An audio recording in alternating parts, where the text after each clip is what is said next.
Well, good morning. My name is Roland Anglin, and I'm the Dean of the Maxine Goodman Levin College of Urban Affairs. Well, today's a first. I was treated to Aretha Franklin's Respect coming in from the garage. I said, this is the way to start a program. So you've established a precedent that we may have to continue. Well, I want to welcome those of you who have been here before, and welcome to those of you who have not been here. We welcome you at the college. The theme today is Women Empowering Women, and it hones in on the notion that women should support, empower, and mentor one another. The series programming is strategically designed to capitalize on this theme of empowerment within sectors where barriers still exist, resources remain tight, and competition to rise to executive leadership endures. I personally want to thank the Center for Public and Nonprofit Management and the Ohio Center who started this program, and quite frankly, it's one of the best things that we do. I want to express support for the series and the issues that you will examine today. I want to thank all the panelists and the facilitators. I want to thank, especially, she will be here soon, Senator Grace Drake for her work and support of the center. And I want to thank the Wenck Family Charitable Foundation for sponsoring this series. So what I want to do is wish you a wonderful morning. And I know that you'll be treated to some good things, some good discussion, and know that this issue of women empowering each other will find a home in this college as long as I'm here. So thank you so much.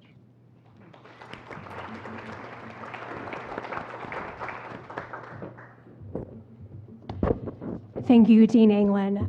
And we'd like to thank the Dean for his support of the series.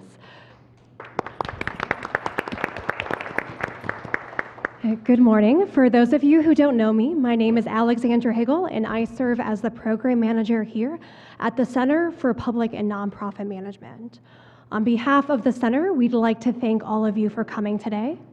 I'd also like to welcome our panelists, moderators, facilitators, and other volunteers for trusting us throughout this process, taking time out of their extremely busy days and sharing their mornings with us. We are so appreciative of you and the value you add to this series. Thank you. Before we begin our program, we'd like to take a moment to acknowledge and thank some of our folks who've been instrumental in this process.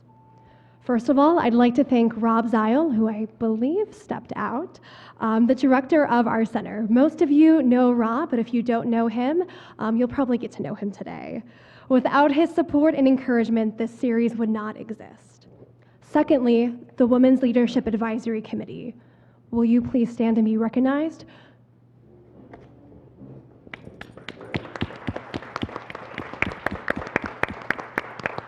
We have about 12 or maybe 13 volunteers who get together either via phone call or in person once a month to share their feedback and really create and develop this series.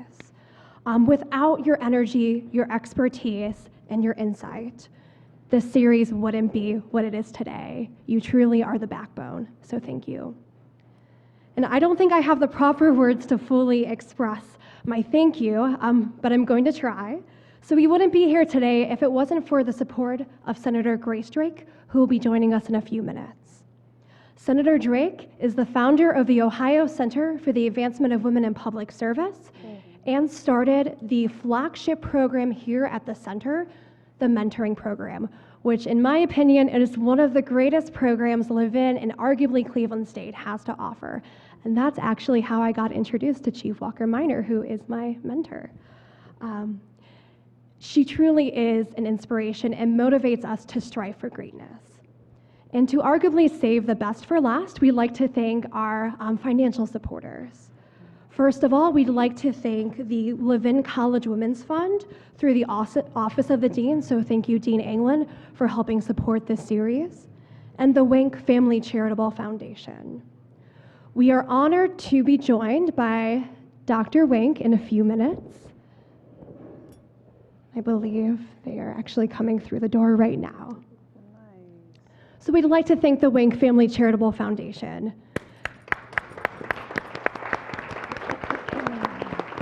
Your support has built and sustained this series, and we wouldn't be able to put together such relevant programming if it wasn't for your foundation, and it's perfect timing.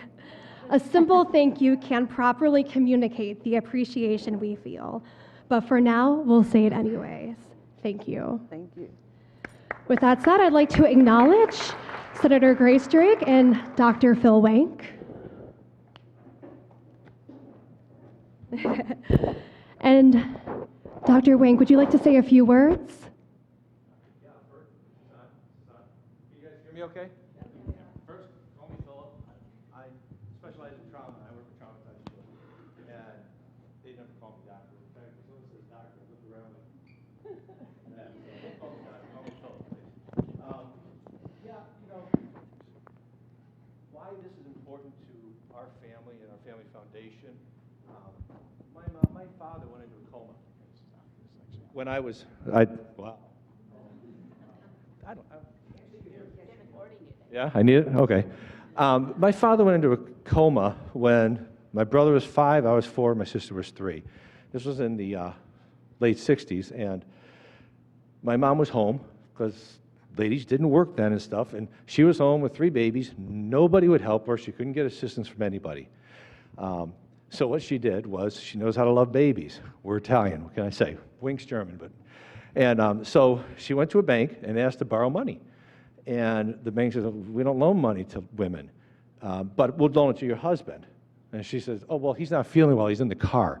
I'll take it to the car and he'll sign it. And so she went outside and she signed his name. Statute of limitations is over. Borrowed $3,000. She borrowed $3,000 and she started her first daycare, which was the first commercial child care center in the state of Ohio. She worked with Grace Drake and the legislature to put in place the rules and laws to allow commercial child care. And she did a great job. I mean, for 50 years, she ran that business. It's important that we make any and every opportunity available we can for women. Frankly, I'm not saying this because there's a room full of ladies, but y'all are going to do a much better job running things than we do. You guys do anyway, okay? You do. Wish we can get more of you in Washington so we can clean that mess up. But anyway, it's a privilege to serve. Thank you for letting us be a part of this, and whatever I can do, I'm happy to do. Thank you. Okay? All right. Thank you very much. Now we'd like to move on to our panel discussion. So we'd like to start by introducing our moderator, who will introduce the rest of our all-star lineup and share their personal stories of professional transition. We are so privileged to have my mentor, Chief Natoya Walker-Minor, serve as today's moderator. Chief Walker-Minor serves as the Chief of Public Affairs for the City of Cleveland.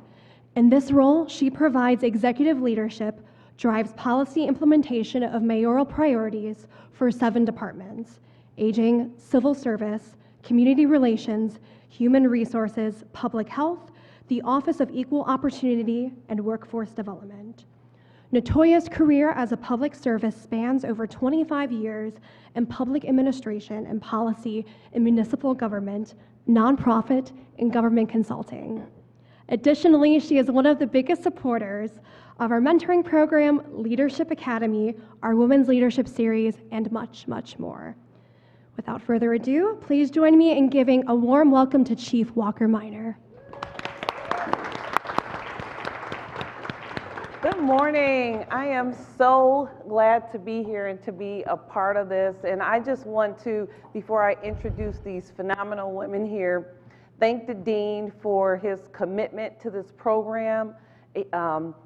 He not only says it in small circles, but to hear him say it in this big format is huge. He's been here 3 years, and his leadership and support of the work that Rob and Alex is doing is just wonderful, and we certainly appreciate him for that. To Senator Drake, you've been a wonderful mentor from afar for me as I've been engaged with this Leadership Academy, and certainly I thank you. And Dr. Wink, I just love the fact that you are continuing the legacy of your mom working with traumatized children. You're still doing the work, working with children. And I love your tennis shoes, Teach Peace. That's phenomenal.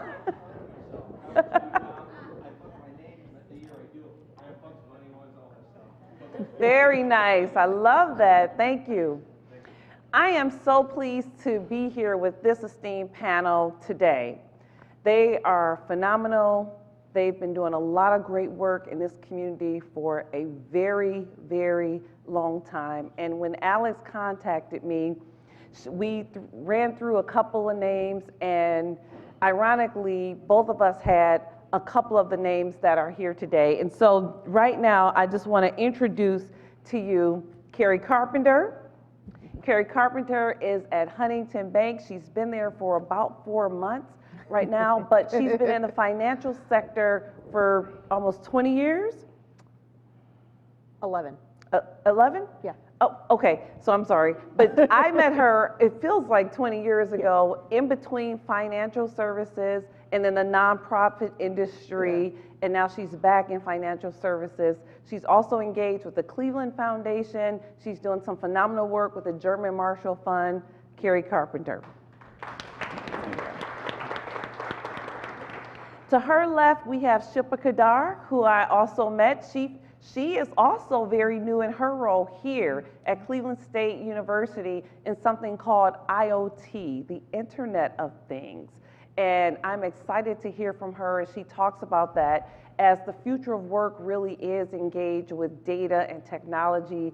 And women, we tend to be afraid of that. I met her though when she was at the Cleveland Foundation working specifically in economic development, supporting programs throughout her portfolio to build workforce development, economic development deals in this project and support, which is how she was able to use her skill set to parlay that work into a new job, a newly created position here at Cleveland State University. So looking forward to hearing from her.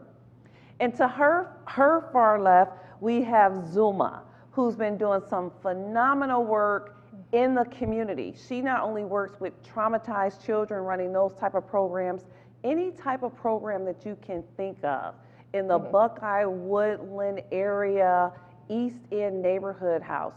She came in behind a giant of a person who was there for a very long time. Culture is a huge piece of the work because she understands how culture impacts the development and the psyche of people as we develop. And so there you have it.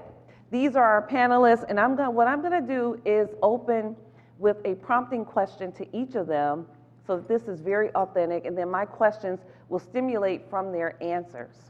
At that time, after about 20, 25 minutes, I'll turn it over to you all so you can ask some questions so we can really go deep into how these women have been able to navigate their careers. I have one opening quote. It's from Mickey Taylor. She's the editor of Essence magazine. She says, "Many women live like it's dress rehearsal. Ladies, the curtain is up and you're on." And right before the dean came on, we were listening to Destiny's Child. And what they were singing is, all the women independent, come on with me, family. That's what these women represent. They're independent, they have families, they know that it's not dress rehearsal, and they come to work every single day prepared for what they know is on their desk, and also what they aren't surprised about ends up on their desk that they navigate to get as individuals. So I'm gonna start with Carrie. Carrie, you're over at the bank. Tell us a little bit about how your work over at the bank is really parlayed from your work over at the Gordon Square Arts District, your engagement with the Cleveland Foundation and the German Marshall Fund, how all of those things link with your opportunity to do some phenomenal investing in Cleveland and really bringing the importance of investing in nonprofit work into one of the strongest financial institutions we have in the city. I have kind of a crazy career where I tend to go back and forth between nonprofit and politics and bank and nonprofit and bank. And so I always kind of talk about what the common thread is, and the common thread is being mission driven and wanting to give back to our community, wanting to empower people in the community to enact change. And the common kind of skill set thread in there is this kind of public affairs skill set. It's relationship building, it's public relations, and those are kind of the common themes that you see kind of throughout these seemingly very different roles, running a nonprofit arts organization and then going to work at a bank. And so when you tie in things like my role on the board of the Cleveland Foundation, which is also, actually I've known Shilpa since her days at Team Neo when I was at Charter One Citizens Bank, but we got to know each other a lot better over the last few years through our mutual work at the Cleveland Foundation. Really for me, it's about finding the projects that you're passionate about and finding a way to turn that into a career.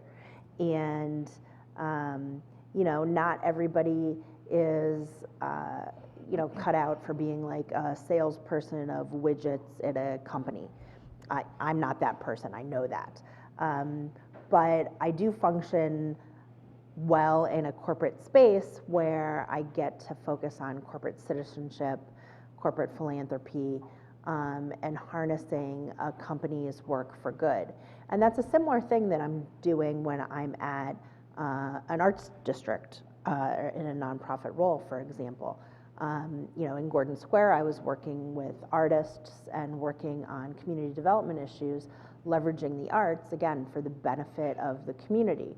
So it's all really about that. How do you engage people in a common vision? How do you build teams? How do you,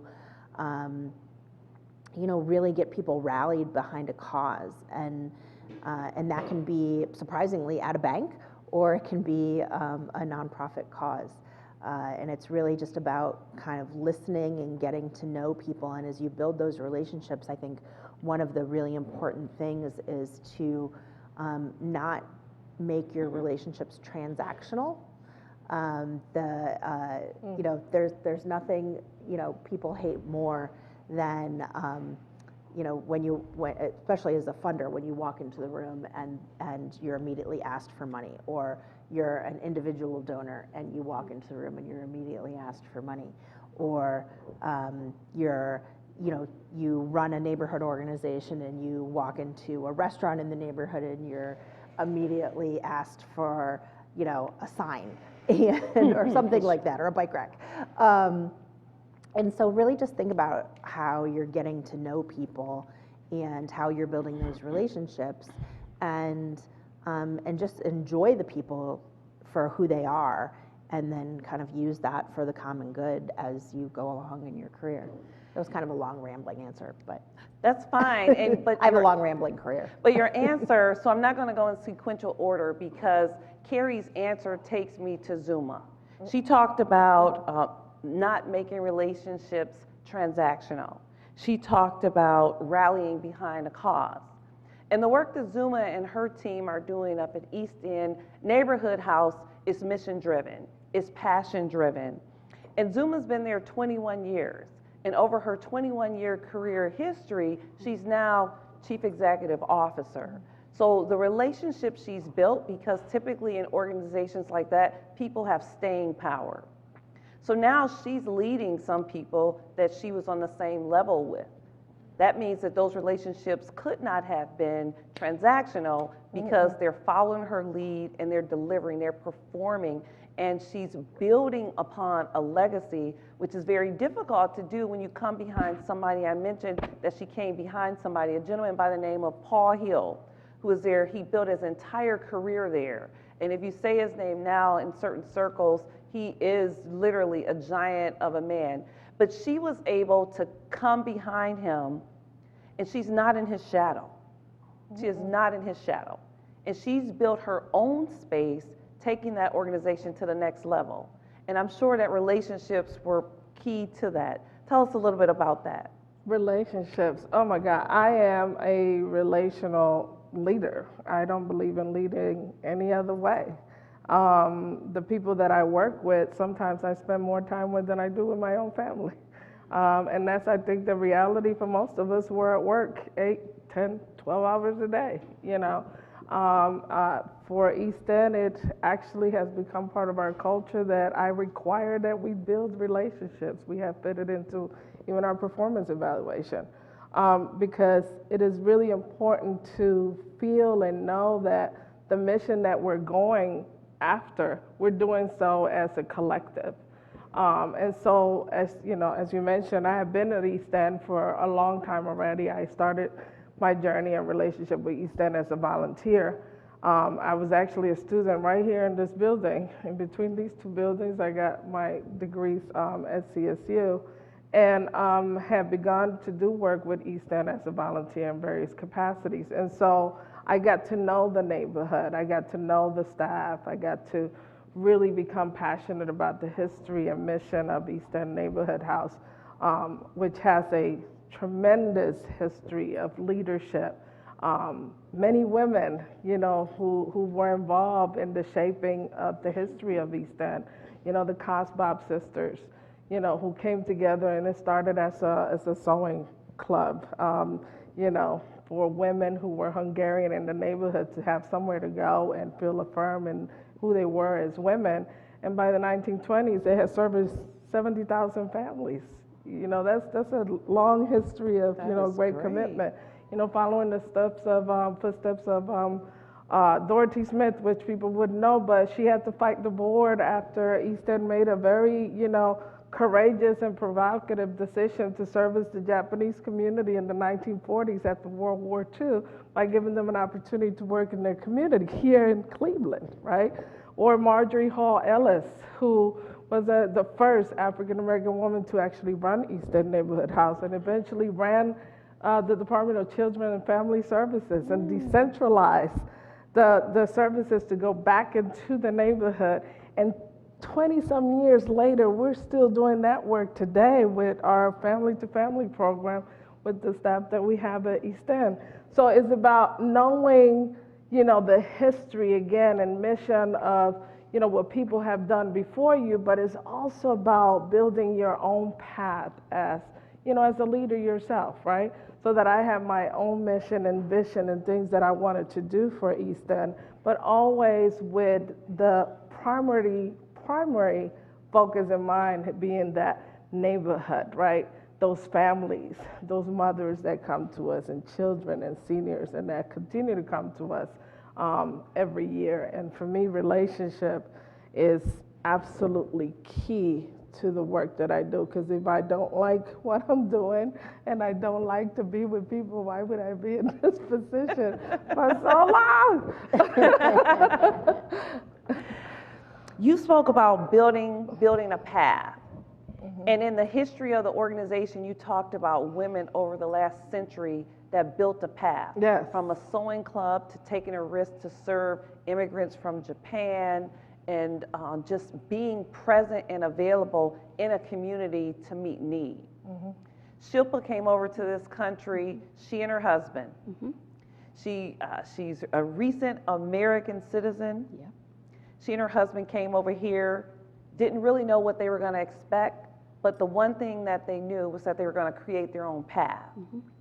In creating her own path with their educational credentials that they have, she was able to weave in and out of business development with Team NEO.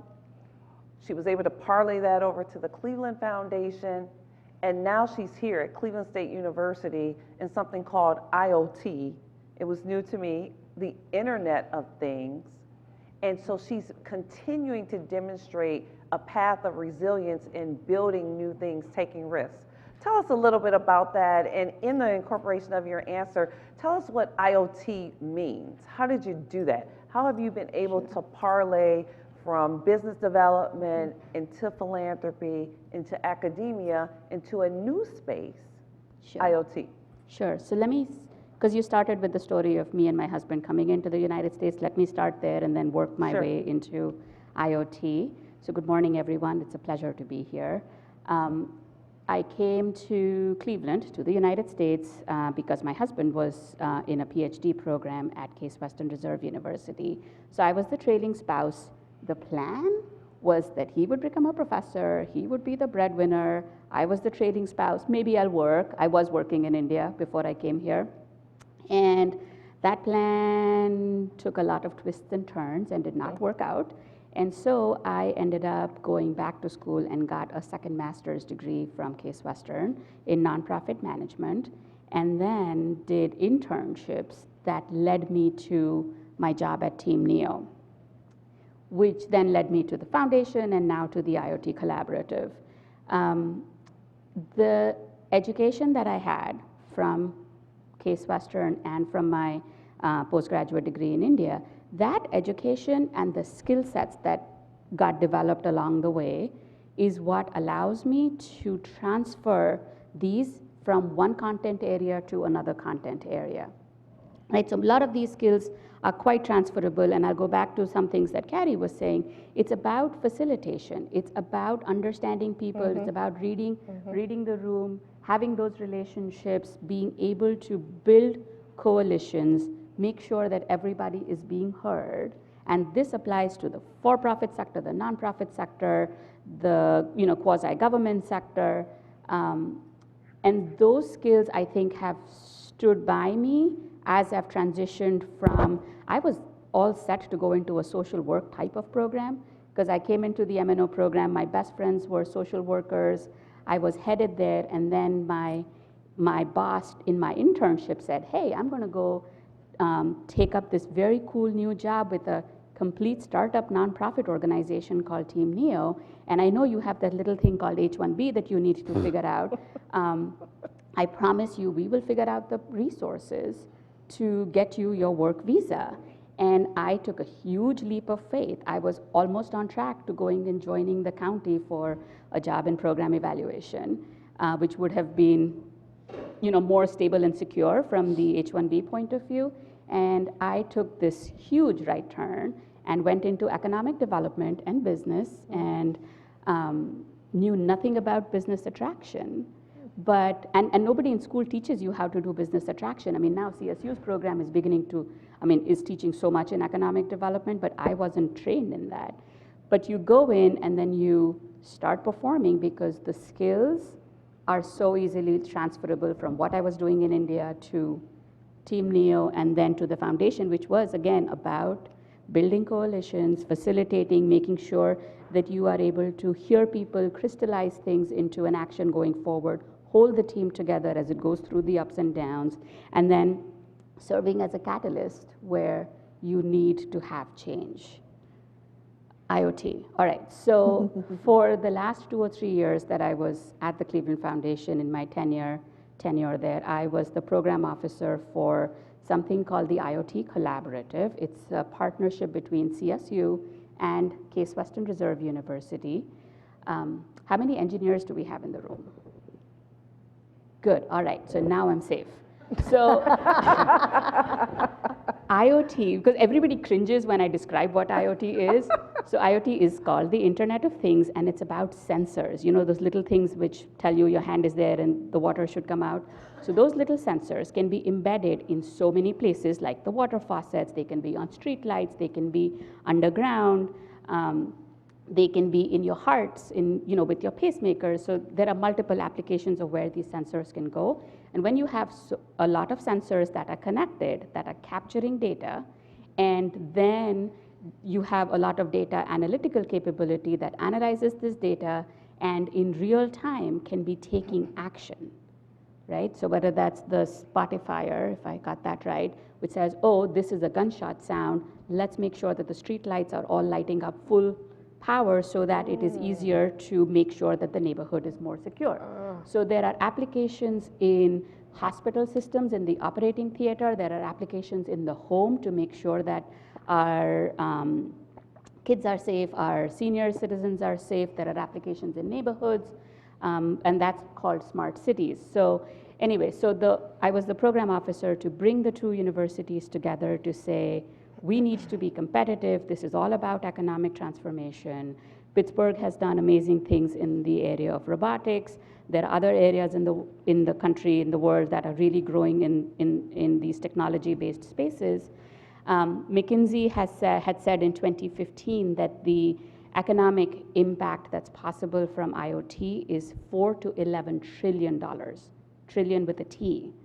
And we can't be left behind on this third wave of the internet, right? We've fallen behind multiple times, cannot afford to fall back on this from the economic transformation point of view. And there are lots of applications of this that will actually help human beings, that will help neighborhoods, that will help our city become stronger, which is why, of course, I'm very passionate about this. And so anyway, so I was the program officer, I was attending all their meetings, I was totally involved with the faculty at both universities. And then the idea of me joining and running the CSU aspect of the IoT collaborative and helping CSU get stronger on all digital and IoT related innovations came up. And it was, again, all about relationships, and here I am. And she's also really crazy smart. She is. I pretend to be crazy smart. So just by way of being smart, if you could just tell us what your academic credentials are so that people can understand how you can earn a degree in one thing and you can work in another space. So I have a master's degree in public administration, and I'm presently working on a doctorate degree in leadership. I didn't know you were working on your doctorate. That's very cool. So my undergrad was in political science and women's studies, and my master's, which I just got a few years ago, is in strategic public relations. So undergrad was in business studies in India. Postgrad was also in business studies. It was an equivalent of an MBA. And then my second graduate degree here was Masters of Nonprofit Organizations. So my bachelor's was in Spanish literature with a minor in political science. And I have a law degree, I have a Juris Doctor, and I also have a master's in public administration. Yeah. So it's fitting that we're here, right, at the Levin College with all of this work around public administration. 3 of us have political science degrees. One of the things that I heard when Dr. Wink was talking about his mom was grit. In the story about the bank saying no, and a lot of times women are faced with the words no. Oof. And as confident as we are, when we hear it, we become a shrinking violet and we turn around, but then we turn around again, and that's grit. Because what he said is that she walked out to he didn't say she made it actually to the car. She walked out, she signed the paperwork, and she went in, right? Grit. That's what we're talking about. And each of these women here have been in positions where they've had grit, where they may have felt like, I can't do this job, or people have said to them, you can't do this job. Oof. Tell me where your grit comes from. So this is a funny thing. So I started early in my career at Planned Parenthood, and we were at a meeting once, and it was all the Planned Parenthood executive directors in the state and all the public affairs directors. And we figured out at some point in that room that all of us were firstborn children. So, and I was seeing, Alexandra, I assume, put together the quotes that were scrolling on the screen, and there was a quote about that said, if all the children who are told they're bossy, all the girls that are told they're bossy were just told that they had leadership skills. So I think I was that kid. Like, I was just bossy and stubborn and firstborn and got to boss around my little sister and everyone else in the neighborhood. And so I think that's my grit, is just stubbornness. Like, I don't like to be told no, and therefore it's not going to happen. And but yeah, I mean, especially coming up, working in politics as a young woman.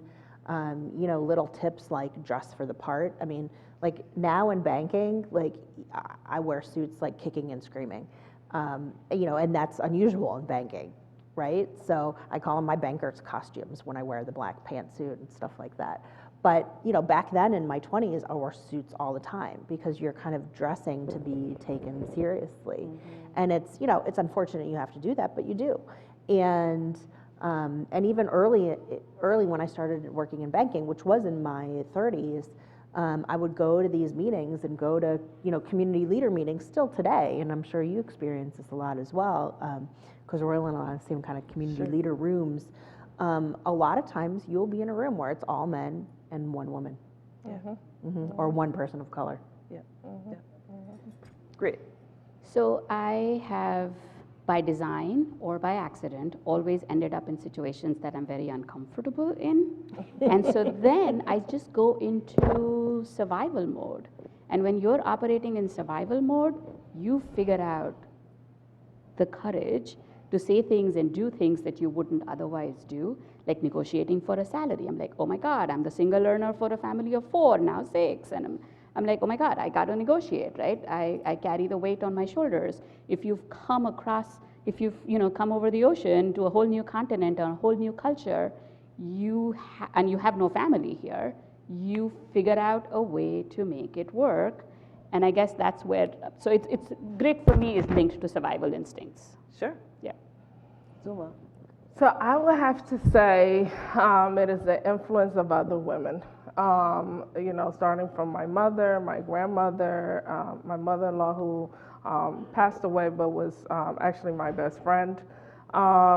And that energy of, their story, their struggles, their win, to help feed those moments when we think, you ever had that moment where your knees are buckling because you can't believe what just happened to you in your journey? I've had several of those, and I have to say that the grit to get through those over to the other side of Wusa and I've made it and I've survived has to do with watching other women do the same thing, and also understanding that grit is not something that you gain and you capture and you encapsulate and it's all pretty packaged and you can just pull it out whenever you need it.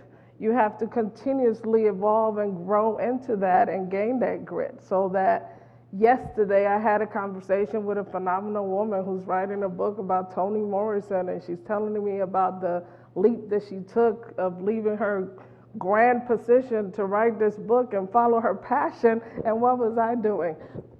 Feeding my grit because I'm listening to the story going, oh my God, you are phenomenal, right? So I really believe in the power of women connecting to one another. It's something that I'm extremely passionate about, even though I also service men, and I happen to kind of become the mother at East End of many young men in the community. But there's that special energy that women shared with one another from that nurturing perspective, and also that balance of being resolute and humble all at once, that we have to do what we have to do to get the job done. Women are just phenomenal. And one thing that she said is that we really have to invest in other women. We really do. We need to build up other women as we move along the way. We need to reach as we climb. That is why the senator created this type of program, so that we as women could be in a space where we can develop our skill sets, our confidence, and move and navigate in territory that might be unfamiliar to us. But as we do that, health and wellness is important. Work-life balance is important. And many of us, including myself, learned that the hard way. Because you bust your tail, you're moving, and then next thing you know, you're just like, oh my God, my dress size continues to grow.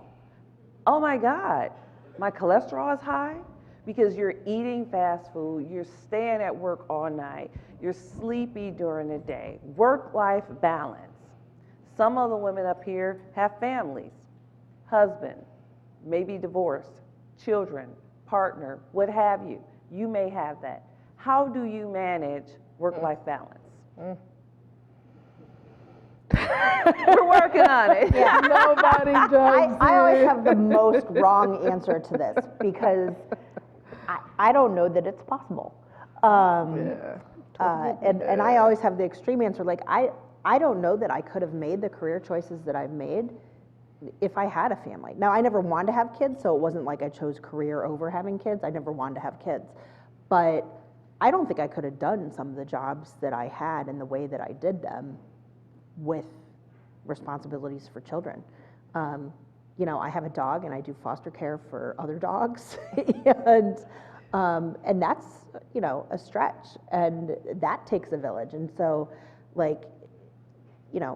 moms with kids, and especially single moms with kids, I admire so much because I just cannot even comprehend how they do it. Can't comprehend it at all.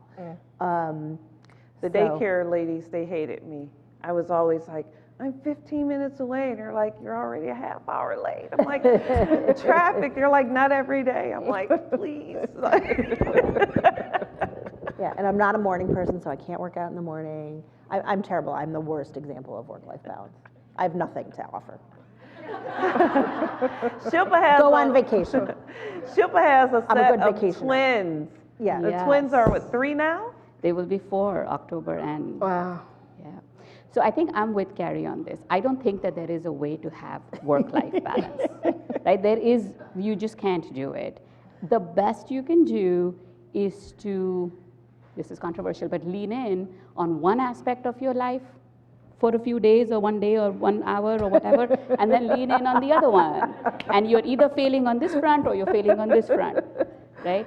And you have to get okay with that. And you have to get okay with that. Yes, that's such an important point. You have to get comfortable with not doing everything perfectly on at least some aspect of your life at any given point in time. If you look at my Facebook feed, it'll look like I'm the most amazing mom, totally with my kids, totally with my family, my whatever, and such a rock star at work. But that's not true. I'm like failing on one aspect of life every day.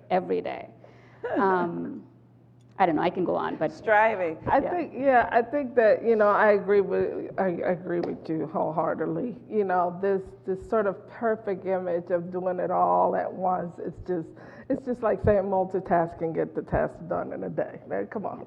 So what are those tasks that not get done, right? Yeah. So, it's just not realistic. So for me, it has been about stages in my life. I wasn't always in the career path. I actually did take some time off where I was solely with my son, which also had a repercussion on how the community was willing to welcome me back into the workforce. So I had to deal with that reality, because when you then take that path, you got to deal with the challenge of people questioning whether or not you can do a job because you've been at home changing diapers, and suddenly your degree doesn't matter that much, to anybody, right? But there's that choice that you have to make that's best for you. Whatever you decide that's best for you. I was that student that became the non-traditional student because when I was in this building, I had been out of school for 10 years, and so I was coming back, in my 30s to get 2 degrees with a 7-year-old at home. And I can't tell you how many times people found me in the parking lot crying, because I was like, what am I doing? This is insane. I'm never gonna make it. A lady actually gave me a hug in the old building when this used to be a brick building, in the bathroom. And I was so thankful for that hug because I thought I would pass out that day between, all the exams and things that I had to do. So, you just got to come to terms with what you can do. And as I tell, my team and people that I mentor, all you can do is wake up, if you're lucky to wake up, and do the best that you can that day. You can't control how anybody else shows up or how anyone else, welcomes you or not welcome you. All you can do is see how you show up, and demonstrate the kindness that you want others to show you, and take it from there. But be who you are. And sure. can I pick up on 1 or 2 points? So one is, yes, you got to do what is right for you. I, by design and by accident again, ended up having my kids at the age of 44, the tender age of 44. It had its pros and it had its cons. Professionally, I was in a more stable place, an amazing organization like the Cleveland Foundation with great HR policies, a very supportive set of colleagues. So all of that worked out very well. And I also have friends who had children at a much younger age, and they had their pros and cons, right? I had all types of medical complications, blah, blah. The one thing I want to make sure we come out of this is the importance of your family of friends, the importance of family and the importance of your family of friends. I didn't have family here, so I built my family of friends. And I have literally gone onto Facebook and said, oh my God, I cannot get my 3-year-old to daycare. My mom is sick, husband's out of town, somebody help. And somebody will say, all right, I'm in the area, I'll come and will physically carry my son to the daycare, right? So I mean, that kind of family of help, family of friends, super, super, super important. Building a support system. Yes. Building a support system across the spectrum, whether the woman is your same race, same sexual preference, same job, same anything, just build and invest in the relationship, because relationships matter. We as women, we need those supports because health and wellness is important. I'm a big proponent of it. It's always a stretch, as you heard in these examples. I'm the type of mom when my son was young, because I work in a public space, there was always a parade, a big community meeting, some fancy dinner I had to do at night. I already shared, I would race up to the daycare. And my son, when he turned 15, he was like, no more parades. I'm not going to another chicken dinner. It's just like, no. I'm like, why? And he's just like, no. Between my husband and I, he's just like, I'm not doing it. Just like, drop me off. So I love Uber and Lyft, because at that point I could say 2225, take him to 222, wherever he was going. And then the other thing about always being on and trying to multitask, I would have a laptop or an iPad when he began to play sports. And initially I would go to his games and he would say, why are you the only mom in a suit? Like, that is just like so not cool. So, I just always just began to have a t-shirt from any event that I went to and some jeans, so I can just make the adjustments. Because we do have to invest in our kids and make sure that our kids are whole. We can't abdicate them for building a career. We can't abdicate a career also. And so you have to just do the very best that you can and make those investments, because at the end of the day, your family, your support system is there. Because we live in a town where you could go to stand up and somebody, and Senator, you know this, can cut you at the knees, and you know this, you won't even know you've been cut until you begin to walk. And that's why you have to invest in people. There's a proverb from Ghana that says, the higher the monkey climbs, the more his tail is revealed. The point of that is, as you're climbing in your career pattern, invest in people so that you have leaves and branches, so that when you begin to slip and slide, and you will, that branches can catch you. You don't want just an open, you've seen trees that are just open and you just, boom, because things happen. And that's why investing in relationships and the way that these women have been able to navigate their careers and the answers they've been able to give you today, each of them talked about the investment of investing in relationships. It's important. Adaptability, it's important. And the capability to learn new things, keeping your mind open for new things. At this time, I want to turn it over to the audience for questions. We'll have about 20 minutes of questions from the audience. Alex has the microphone. And if you don't, I'm prepared to continue, but we'd certainly like to have some questions from the audience. And thank you. Yeah, thank you for your question. Well, I really don't have a question, but thanks. Well, there's someone in the back. I will say this, networking, throughout I'm a nurse, and I was in public service for 20 years, and experiencing for the first year and a half, I didn't know what my next step was going to be, and I wanted to be a critic on Netflix, but that didn't really work out too well. But I can tell you, until I became mayor, I had what was a part of the fabric of what I was networking, relationship building. And when I became mayor, and I'm a single mom, and when I became mayor, the place was such a mess that I stopped networking. And it wasn't on purpose, because networking had always been a part of my fabric. And I'm going to tell you, don't ever, ever, ever do that. There are only so many hours in the day, and when you're trying to build something, it was not good self-care in terms of my professional ability. So if I could just say that is, I underscore that, and really appreciated all of the insights, because I took a lot of notes, and you women are fabulous. And I've also enrolled in graduate school, so. Congratulations. I finally pulled the trigger. It only took about a decade. Yeah. And just adding to what Ian said, in terms of keep networking, because a lot of times you get kind of buried in your work and you're like, I can't go to this event, I just can't do this. It's not a number one priority. I used to have this boss that say, like, is it a nice to do or is it a need to do?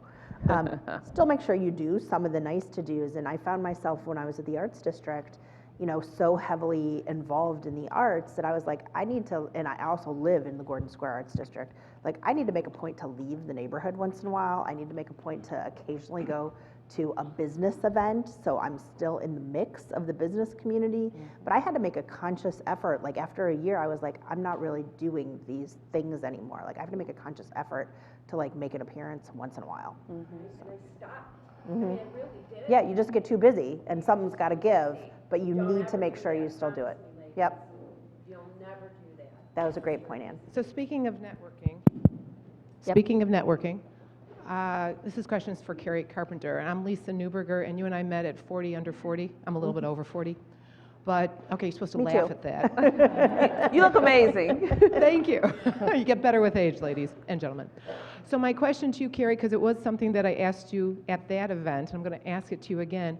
You run that Women's Network Facebook page that has, what, 12,000 people on it. Very cool, Carrie. That exploded like overnight. And I know when we talked before, my question was that there's more we could be doing with that because you have such access to so many people. And for those of you who are not on it, go to Facebook. And it is amazing when people are asking questions from, I need a graphic artist, then you see 15 people making recommendations. And if you're looking for jobs, it's an incredible resource. But there's still that piece, and I'm going to still bring it back to you again, Carrie, is that there was 1 or 2 events that I'd gone to, and it was like the legends of organizations that I got access to, and I just think there's still more that we could do with that because you've created something incredible. I would love to see the next steps, and I will give you my business card because I'd like to be involved in that. Great, great. So yeah, so Women's Networking Group Cleveland now has like 17,000 or maybe 18,000 members. And we started it just 3 years ago. And we started it both as a Facebook social media platform, and initially we were having events. But we all have, you know, full-time jobs and then board responsibilities and other, you know, civic engagements. So we did have a couple of really fun events, and that was about kind of networking and reaching out to other women in the community that we knew were doing good things.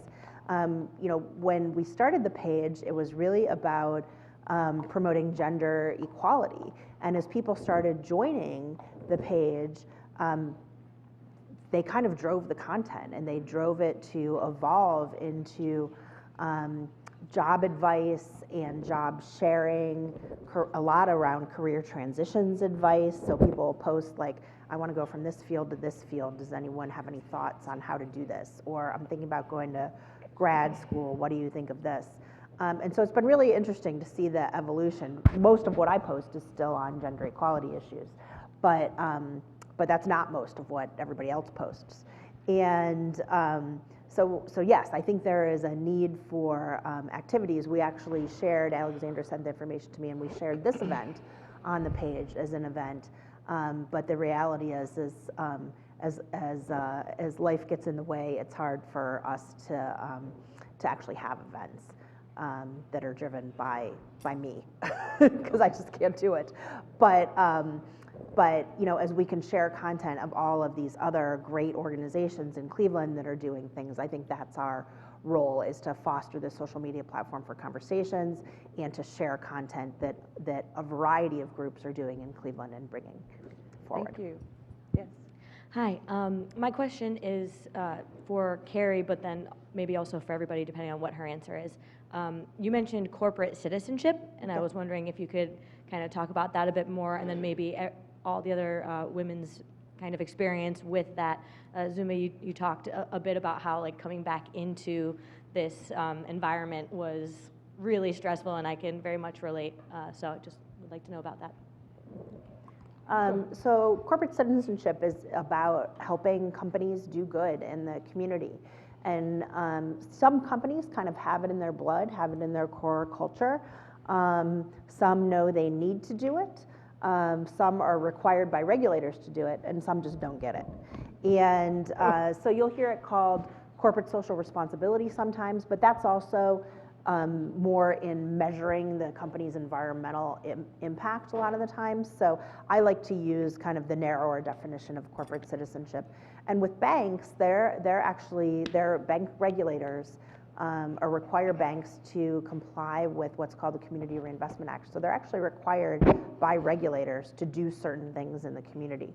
So, so that's a great place to actually harness that energy. But there are other companies in town that have always been very committed to corporate citizenship goals. Like, for example, Forest City for so many years has been a leader on community engagement issues, community involvement.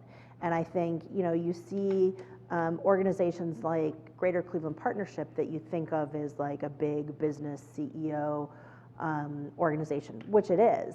But those are also the people who are at the table of convening civic issues as well. And so that's what I feel really lucky to be a part of, is being a voice at that table, or using the corporation's money to help convene these conversations or address social issues. So it's also corporate philanthropy. It's also community giving. It's also volunteerism.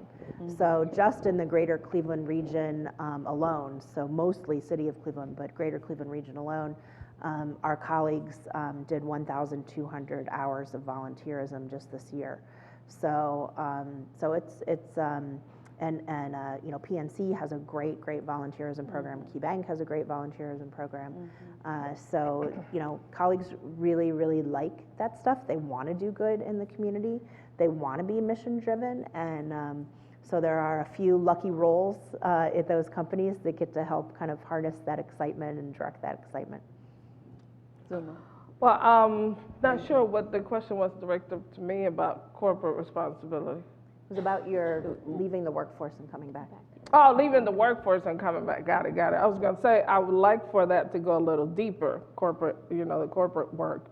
I've seen some national examples where, the help comes in form of helping with capacity of the nonprofits. And for me, that while I love when my building gets painted and we get some fixing going on, some long-term commitment around capacity building will be of great help to nonprofits. That's my plug for that.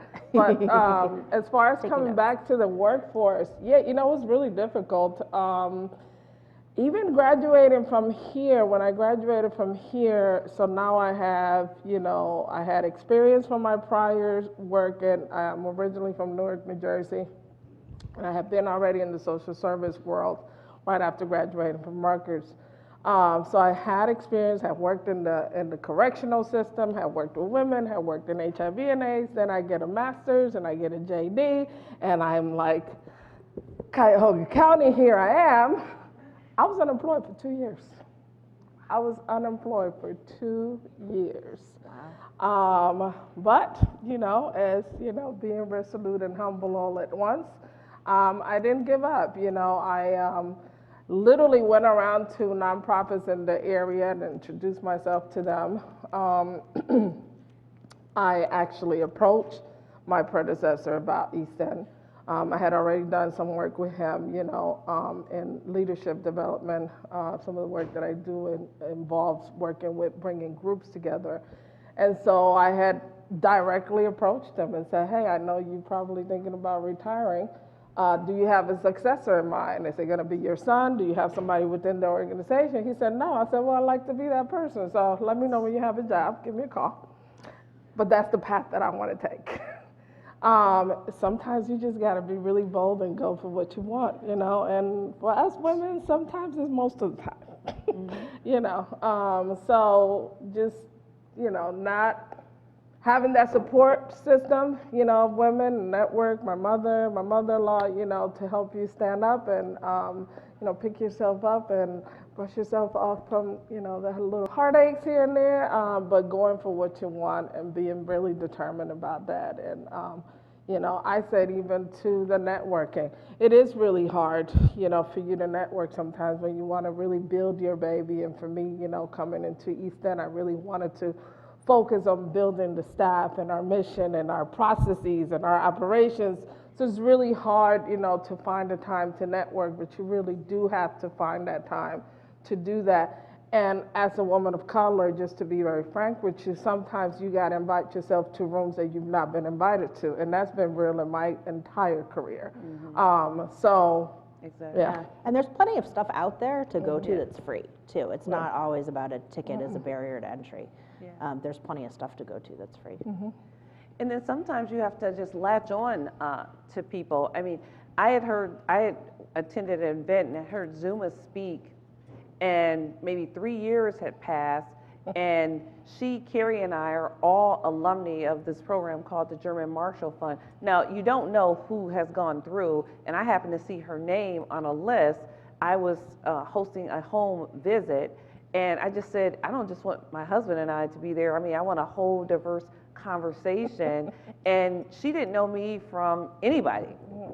Literally, I called over, I said, hey, I'm Natoya, I know you're a fellow too. I see you're doing great work over there. Can you and your husband come to dinner at my house? She's like, is this a joke? Like no. Like in 2 weeks, just like that, a guy's coming in from Serbia. You know, we're gonna talk about diversity, inclusion, and culture.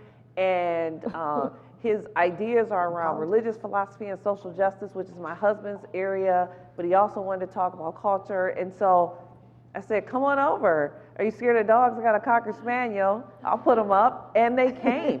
And literally, that's the way you have to do things sometimes. Just take that risk by investing in another woman. I saw you, you're sharp. Can you come by? I mean, and so those things become really important. I had another question in the back. Yes. Hi, I'm going to start with this because I know we have to do it really quick. So I'm the Director of Community Engagement Initiatives for the Secretary of State's office. I work for Frank LaRose, and he actually created this position for me. So I'm a person, I'm very spiritual, and so I believe in divine appointments. So I listen very carefully when the Lord shifts me and says, this is for you. Now I need you to have the confidence and the faith because I have created this opportunity window for you. So as he created that position, he asked me to create a coalition. And you mentioned that the point of building a coalition is to make sure folks' voices are heard. So I would love for you to expand on the keys to building a coalition, if you could. And then also, I wanted to thank you for which I'm going to practice for this rest of this month, is continuing to feed my grit. Thank you. We're moving quickly, so if each of you could just respond. Oh, wow. So coalitions are a work of passion and patience. Lord knows I've tried to put many groups together. I've joined groups that have, worked together. They're very powerful. But they do take a lot of passion and a lot of patience because at the end of the day, there's a lot of mindsets at the table. And while we would love to think that once the mission is in the middle, we will all follow that mission, the reality is that everybody shows up with their different agendas, whether it's from a good place or not. It's just human behavior. And so I embarked on a journey 10 years ago learning more about the philosophy of Ubuntu, which is something that I practice every day of my life now. And it is basically understanding that my existence is dependent on the existence of you. And that said means that you got to exercise your power, your ability to be very compassionate, even with people who are just really trying you and testing you. Because you have to accept them for who they are in that space and in that moment, and try to find those things that do connect between you and this other human being in front of you to make things happen.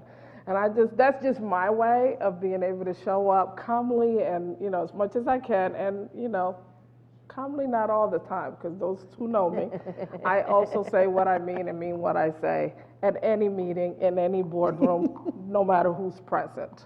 But I do so with compassion and love.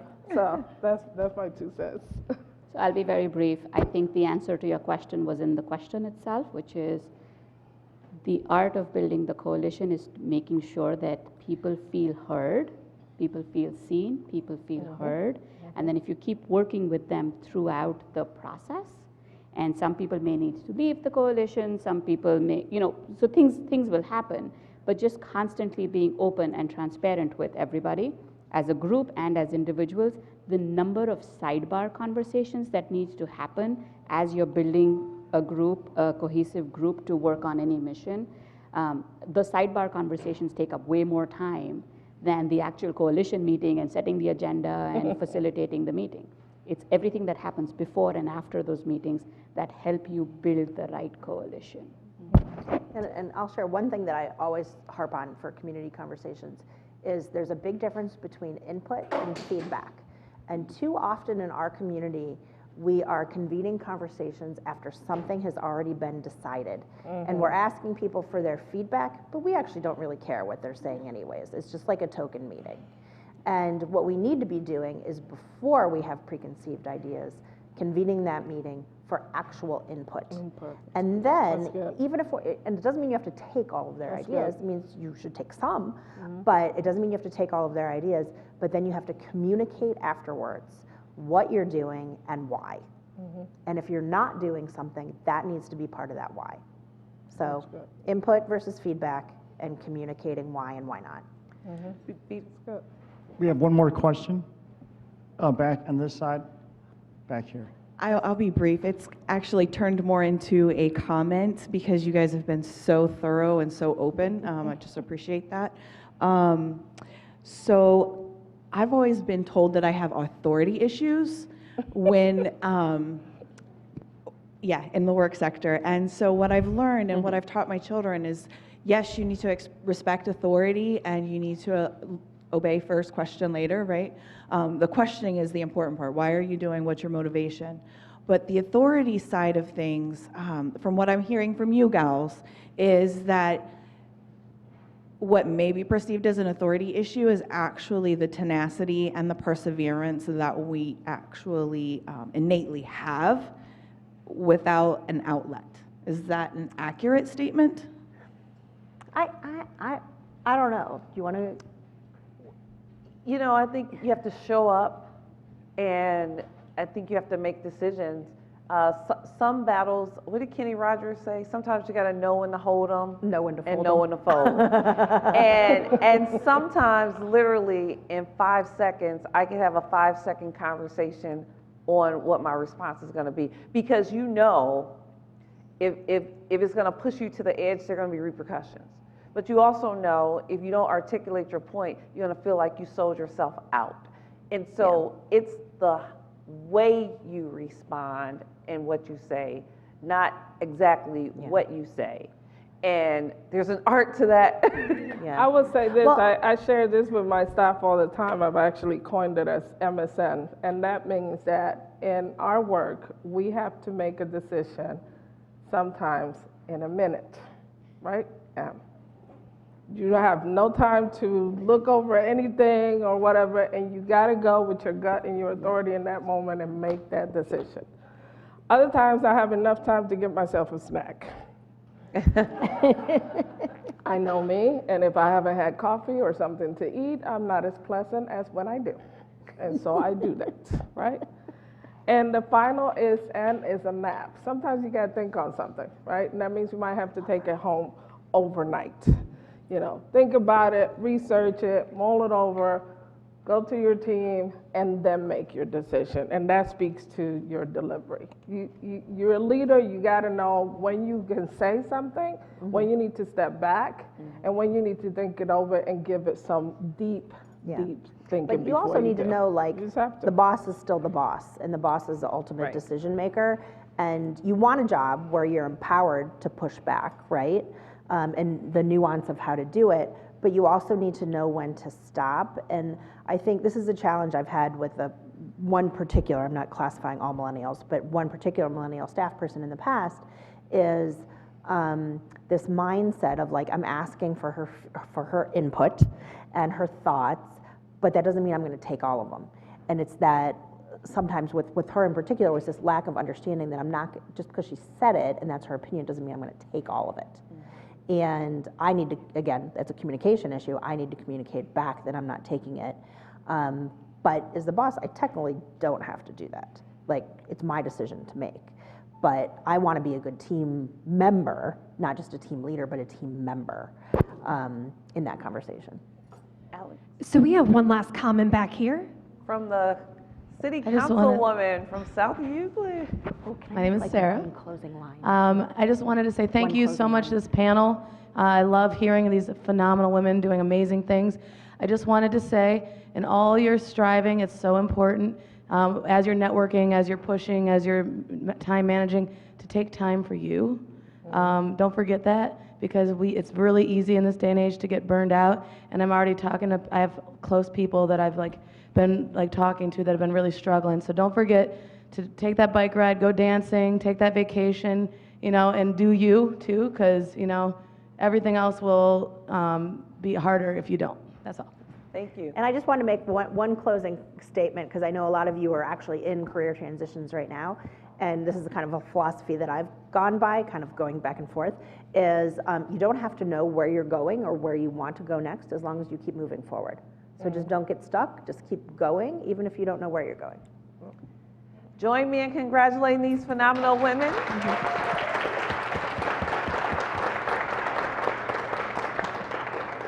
And my final quote from the day comes from Melinda Gates. She says, "A woman with a voice is by definition a strong woman, but the search to find that voice can be remarkably difficult. This voice is your asset. It is your best tool. Once you find it, hone it and practice it." And that's what these women exemplify. Again, join me in thanking them today. So can I have your attention, please? It's a little after 11 o'clock, so we're going to wrap this up quickly because I know you all have afternoon activities. First of all, I wanted to say thank you. This was an unbelievable event. Well, first of all, I'm not sure if I was introduced, but I'm just a dude standing in the back. My name is Rob Zile, and I'm the director of the Center for Public and Nonprofit Management. And I just wanted to say that when Alexander joined our team, we talked about all the programs that we had, and I said, okay, we have to get all of this work done. Is there something in here that you really are interested in? Or is there something here that would be a passion project for you? And she said, oh, I really want to learn more about this Ohio Center for the Advancement of Women in Public Service. She's like, I really would take the lead on that. So I didn't think anything of it, but I'm like, yeah, sure. So that idea has now turned into this. We are officially wrapping up our first year of programming. We have an average 70 to 100 people that show up to these events. We've got folks that are trying to join the team constantly. We've got all of our fantastic facilitators and coordinators that were here, working upstairs, working down here. They all volunteered their time. This is a tsunami of folks that are passionate about supporting each other and bringing this to light. And I am so honored and humbled to be part of it. The reason why I was in the back is because you don't need another white dude talking to you. When I was promoted to be the director and we went to these different meetings, I heard about this concept of white privilege, but I never knew about it because when I grew up in Parma and in my house, I have a disability on my left side. I don't feel anything from the top of my head to the bottom of my toes.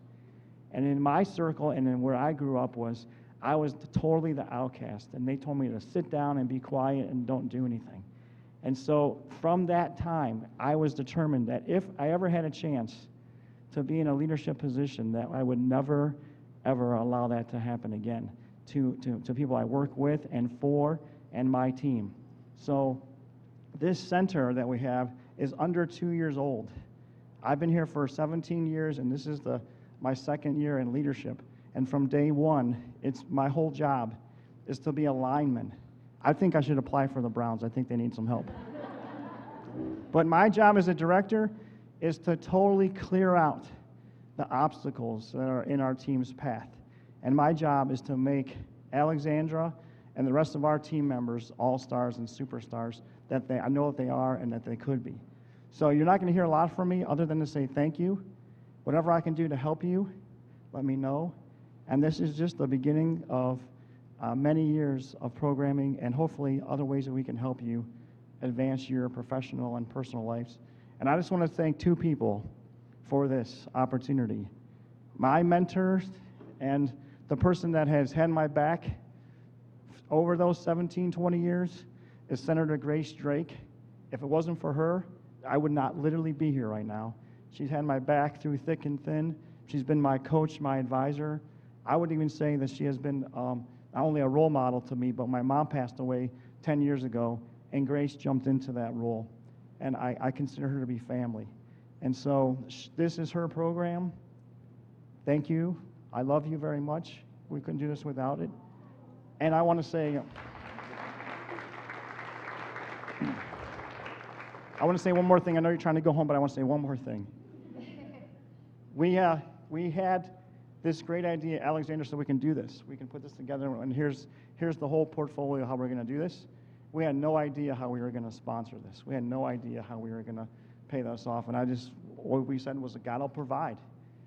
And then there's an angel that came into our life that gave us a donation and said, just do with it whatever you need to do, and that is the Wink Foundation that literally gave us the money to help sponsor this thing. So we could not do this without Phil and his mom and Joan and the Wink Foundation. So can we say thank you to them?